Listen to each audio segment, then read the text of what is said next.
વિચારો, એક સામાન્ય દિવસે અચાનક ફોન આવે અને સામેથી કોઈ કહે કે તમારી ડિજિટલ અરેસ્ટ થઈ ગઈ છે. કેવું લાગે? આ કોઈ ફિલ્મની સ્ટોરી નથી, પણ ભારતમાં ઝડપથી ફેલાઈ રહેલું એક નવું સાયબર ફ્રોડ છે.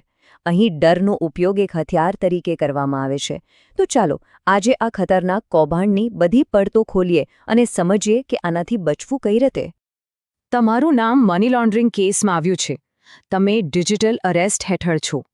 બસ આટલા શબ્દો સાંભળીને જ કોઈ પણ વ્યક્તિના પગ નીચેથી જમીન સરકી જાય.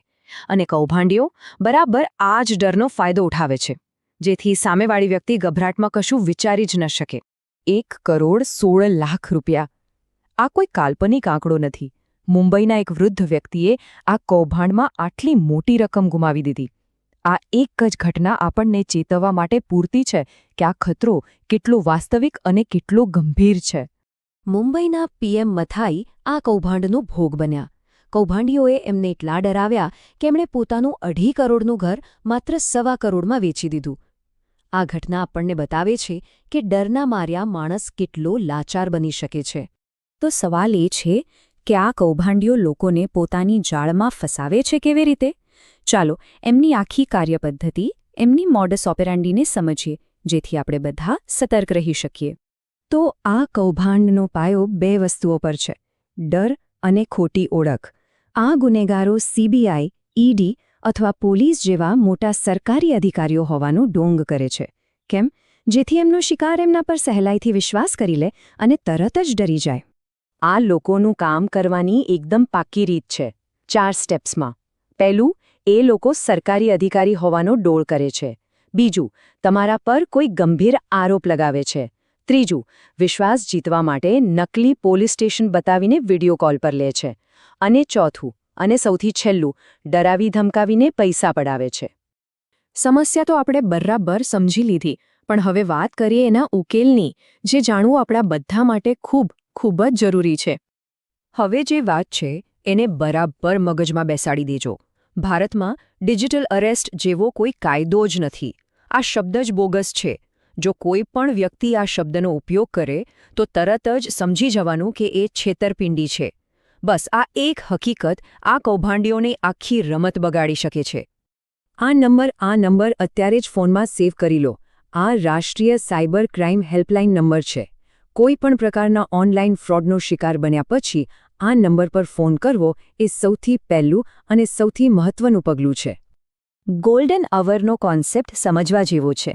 એનો મતલબ છે કે છેતરપિંડી થયાના પહેલા કલાકમાં જો 1930 પર જાણ કરી દેવામાં આવે તો પૈસા પાછા મળવાની શક્યતા 90% સુધી વધી જાય છે. કેમ? કારણ કે આટલા સમયમાં અધિકારીઓ કૌભાંડીના ખાતાને ફ્રીઝ કરી શકે છે, એ પહેલાં કે પૈસા બીજે ક્યાંક ટ્રાન્સફર કરી દે. અને જો કોઈને આવા કોલ્સથી નિશાન બનાવવામાં આવે તો ગભરાયા વગર શાંતિથી આ 3 કામ કરવાના છે. પહેલું, તરત જ 1930 પર કોલ કરો. બીજું, પોતાની બેંકને જાણ કરો. અને ત્રીજું, cybercrime.gov.in પર જઈને ઓનલાઈન ફરિયાદ નોંધાવો.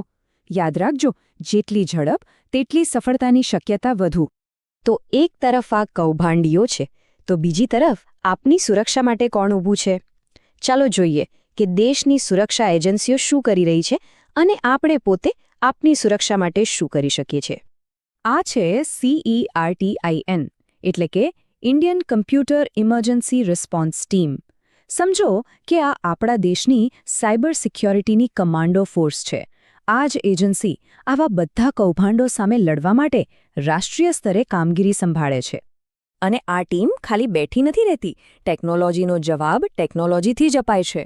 CERTINની આર્ટિફિશિયલ ઇન્ટેલિજન્સ સિસ્ટમ અબજો ડેટાનું વિશ્લેષણ કરીને ફિશિંગ જેવી પ્રવૃત્તિઓને શોધી કાઢે છે.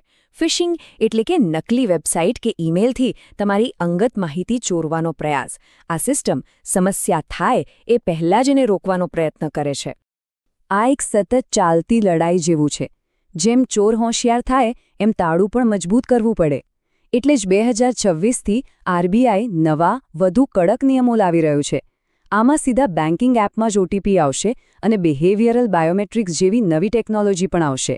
આ ટેકનોલોજી તમે કઈ રીતે ટાઈપ કરો છો કે ફોન કઈ રીતે પકડો છો એના આધારે તમારી ઓળખ કરીને સુરક્ષા વધારશે. હવે કેટલીક સાવ સાદી પણ એકદમ કામની વાતો.